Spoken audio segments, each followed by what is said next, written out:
Hello दोस्तों, welcome back to my channel. कैसे हो आप सब? आई होप आप सब अच्छे होंगे। दोस्तों, आज का वीडियो होने वाला है बड़ा ही स्पेशल, क्योंकि मैं आपके लिए लेकर आई हूँ कुछ ऐसे टिप्स एंड ट्रिक्स जो आपके लिए काफ़ी यूज़फुल होंगे। आपके घर और किचन के काम करने में काफ़ी आसानी होगी। तो चलिए ज़्यादा बातें ना करते हुए वीडियो को शुरू करते हैं। तो दोस्तों, यहाँ पर मेरी पहली टिप है, जब कभी भी हम कढ़ी बनाते हैं तो हम में से ज़्यादातर लोगों की क्या समस्या होती है कि कढ़ी जो होती है वो फट जाती है। तो उसका क्या कारण है? उसका कारण है कढ़ी जब हम छोंकते हैं स्टार्टिंग में ही, जब हम उसमें नमक डाल देते हैं तो उस वजह से कढ़ी फटने लगती है। तो हमें क्या करना है कि जब कढ़ी हमारी बनकर तैयार होने लगे उस समय हमें उसमें नमक डालना है लास्ट में। तो आप देखेंगे कि कढ़ी जो है वो बिल्कुल भी फटेगी नहीं और काफ़ी अच्छा टेस्ट उसका आता है। तड़के में जब हम छाछ और बेसन का घोल डालते हैं तो तब कुछ देर तक उसको कंटिन्यू चलाते रहना है और लास्ट में जब कढ़ी पकने लगे तब उसमें नमक डालना है। इस तरीके से आप बनाएंगे तो कढ़ी बहुत ही टेस्टी बनकर तैयार होती है। तो मेरी नेक्स्ट टिप है, दोस्तों सर्दियों का मौसम चला गया है और हमारे जो गर्म कपड़े हैं हम इनको संभाल कर रख देते हैं। तो ये देखिए, यहाँ पर मैंने हुड्डी ली है। मैं इसको कम से कम जगह में इसको रख सकूं, इस तरीके से मैं इसको फोल्ड कर रही हूँ। तो ये देखिए, दोनों स्लीव्स को अंदर करके इस तरीके से हुड्डी को मैंने फोल्ड कर लिया है और इसे जो कैप है उसके अंदर ही मैं कवर कर दूंगी। इस तरीके से कपड़ों को रखने से क्या होता है कि कम जगह में हमारे ढेरों कपड़े आ जाते हैं और कपड़ों का जो फोल्ड होता है वो भी जल्दी से खुलता नहीं है। हम कम से कम स्पेस में काफ़ी सारे कपड़े इस तरीके से रख सकते हैं और अपने घर के जो काम है हम उन्हें ईजी तरीके से कर सकते हैं। ठीक उसी तरीके से साड़ी को हैंग करने का एक तरीका भी मैं आपके साथ शेयर कर रही हूँ। कई बार जब हम साड़ी को हैंगर पर इस तरीके से डबल फोल्ड करके हैंग करते हैं तो आपने देखा होगा कि साड़ी काफ़ी नीचे तक रहती है। उसमें अलमीरा में जो नीचे स्पेस होता है वो बचता ही नहीं, नीचे हम कुछ भी नहीं रख पाते हैं। साड़ी जो हमारी है वो काफ़ी नीचे तक फैल जाती है।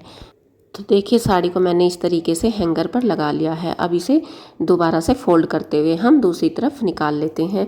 तो यहाँ पर देखिए कितना छोटा इसका फोल्ड बनकर तैयार हो गया है। अब इसके नीचे का जो स्पेस रहता है उसमें हम कुछ भी रखकर इस्तेमाल कर सकते हैं। इसने ज़्यादा स्पेस भी नहीं लिया है। इसे हम इस तरीके से रोड के ऊपर हैंग करेंगे तो नीचे काफ़ी स्पेस बच जाता है। नेक्स्ट टिप है किचन टॉवल को लेकर।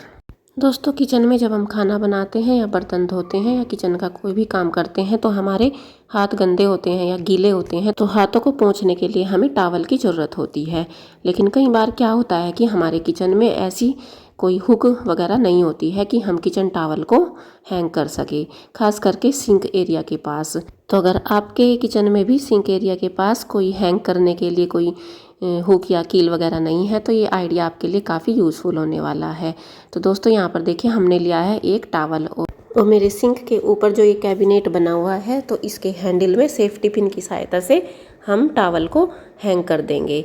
और इस तरीके से हैंग करने के बाद देखिए, हम जब जैसे चाहे इसका यूज कर सकते हैं। हम गीले हाथ इससे आसानी से पोंछ सकते हैं, हमें अलग से कोई कील वगैरह लगाने की आवश्यकता नहीं है।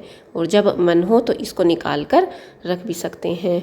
तो इस तरीके से हमने जुगाड़ बना लिया है किचन में टॉवल को हैंग करने के लिए। और अगर आप सेफ्टी पिन का यूज नहीं करना चाहते तो आप इस तरीके से टॉवल में कोई डोरी या रस्सी डालकर भी किचन को हैंडल में बांध सकते हैं।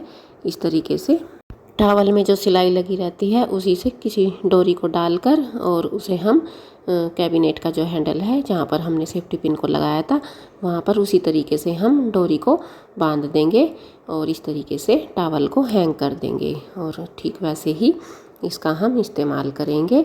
हमारी सिंक के ऊपर ही टॉवल हैंग हो जाता है और जब मन हो इसको हम लगा सकते हैं, जब मन हो इसको निकाल कर रख सकते हैं। तो ऐसे ही छोटे छोटे टिप्स और ट्रिक्स अपनाकर हम अपने डेली के कामों को आसान बना सकते हैं। नेक्स्ट टिप है ब्लैंकेट को लेकर। दोस्तों, कई बार हमारे पास इस तरह के जो बारीक वाले ब्लैंकेट होते हैं तो हम इनको ऐसे ही बाहर रख देते हैं। उससे क्या होता है, इनके ऊपर डस्ट लगती रहती है और ये जल्दी ही गंदे हो जाते हैं। तो आज मैं एक इनका यूज आपके साथ शेयर कर रही हूँ जिससे ये गंदा भी ना हो और इसका हम यूज भी कर सकते हैं। तो देखिए, यहाँ पर हम ले लेंगे एक पिल्लो का कवर। कोई भी कवर आपके पास हो वो आप ले लीजिए और उसके अंदर मैं इसको डाल दूंगी।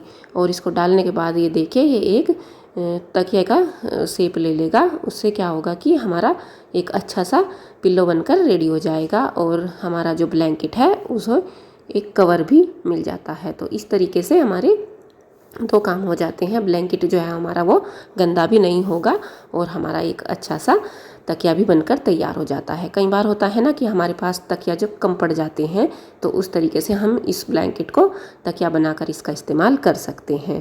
तो ये देखिए हमारे दो काम बड़ी ही आसानी से हो गए हैं। ये एक सुंदर सा तकिया हमारा बनकर तैयार हो गया है। नेक्स्ट टिप है, इस तरह के जो कैरी बैग होते हैं वो तो देखिए हम सबके घरों में होते ही हैं। मार्केट से जब हम सामान लेकर आते हैं तो ये उसमें आते रहते हैं।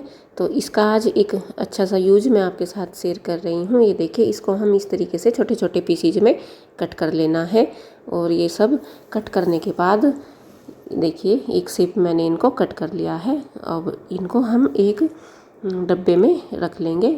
छोटा बड़ा या जिस तरीका का भी कंटेनर आपके पास हो आप कोई भी ले सकते हैं। और साथ में यहाँ पर मैंने लिया है नारियल का तेल। और देखिए ये जितने भी मैंने इसमें पीसीज काट कर रखे हैं उनके ऊपर इस तरीके से हम नारियल तेल को डालकर अच्छी तरीके से इसके ऊपर कोट कर लेंगे। और देखिए इसका हम क्या यूज करने वाले हैं। देखिए यहाँ पर मैंने लिपस्टिक को लगाया है। अब हम इसमें से एक पीस लेंगे टिश्यू पेपर की तरह, उससे हम इसको क्लीन करेंगे। तो ये हमारा एक मेकअप रिमूवर बनकर तैयार हो गया है। तो देखिए घर पर ही हमने कितने आसान तरीके से मेकअप रिमूवर बनाकर तैयार कर लिया है और ये कितनी ईजिली इससे क्लीन हो जा रहा है। तो बिल्कुल इसी तरीके से आप काजल हो या लिपस्टिक हो बड़ी ही आसानी से इससे क्लीन कर सकते हैं। टिश्यू पेपर की तरह आप इसका यूज कर सकते हैं। तो देखिए कैरी बैग की सहायता से हमने कितने आसान तरीके से मेकअप रिमूवर बनाकर तैयार कर लिया है। तो चलते हैं अपनी नेक्स्ट टिप की तरफ। दोस्तों जब हम बर्तन साफ़ करते हैं तो देखिए वो स्क्रबर से या जो जाली वाला जूना होता है या जो लोहे वाला जूना होता है उससे हम बर्तनों को साफ़ करते हैं। और कई बार जो बर्तन हमारे होते हैं चाय के बर्तन या जैसे दूध के बर्तन, ये जो पतीला होता है इनमें दूध साइड में चिपक जाता है तो वो काफ़ी गंदे हो जाते हैं। और जो हम इस तरह के जो स्क्रबर होते हैं उससे जब हम उन्हें क्लीन करते हैं तो वो अच्छे से क्लीन नहीं होते हैं। और लोहे का जो जूना होता है कई बार वो हमारे पास नहीं होता है। तो उसके लिए हम क्या करेंगे, हमें ले लेना है यहाँ पर एल्युमिनियम फॉइल पेपर और इस तरीके से उसका बोल बना लेंगे। तो ये इससे जो चाय के जो बर्तन होते हैं ये देखिए कई बार कितने गंदे हो जाते हैं। इनको जब हम साफ़ करेंगे तो ये बिल्कुल उसी तरीके से क्लीन करता है जिस तरीके से हमारा लोहे का जूना काम करता है। तो देखिए यहाँ पर फॉइल पेपर को हम एक बोल का शेप दे देंगे और ये थोड़ा सा हार्ड हो जाता है। और इसके बाद हम इससे बर्तन क्लीन करेंगे तो ये देखिए बिल्कुल अच्छे से बर्तन क्लीन हो जाते हैं। जितने भी इसमें दाग है साइड में जितनी भी इसमें खुरचन है वो सब अच्छे से क्लीन हो जाती है। तो देखिए यहाँ पर ये मैंने वॉश करके आपको दिखाया ये कितना अच्छे से इसमें साइन आ गई है। चलते हैं अपनी नेक्स्ट टिप की तरफ। दोस्तों प्याज का यूज़ तो हर घर में होता है और हर रोज़ होता है।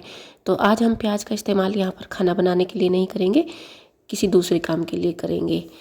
तो इसका हमें कैसे यूज करना है चलिए देख लेते हैं।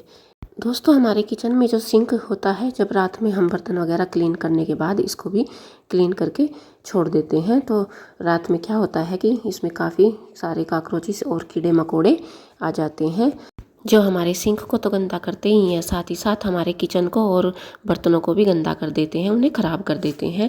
और इन बातों पर हम ज़्यादा ध्यान भी नहीं देते हैं। कई बार ऐसी चीज़ें बीमारियों का कारण बन जाती है। तो इनसे बचने के लिए हमें क्या करना है, देखिए हम ले लेंगे एक प्याज। यहाँ पर मैंने प्याज का टुकड़ा कट कर लिया है। आप चाहे तो जो सैलेड वगैरह में प्याज बच जाते हैं उनका भी यूज कर सकते हैं।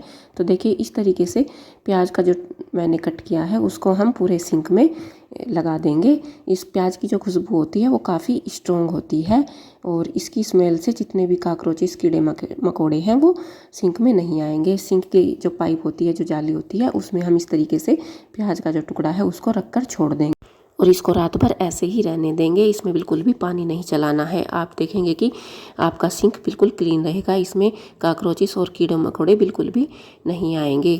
तो दोस्तों मेरी कोई भी टिप्स और ट्रिक्स आपको अच्छी लगी है तो वीडियो को लाइक कर दीजिएगा, चैनल को सब्सक्राइब कर लीजिए।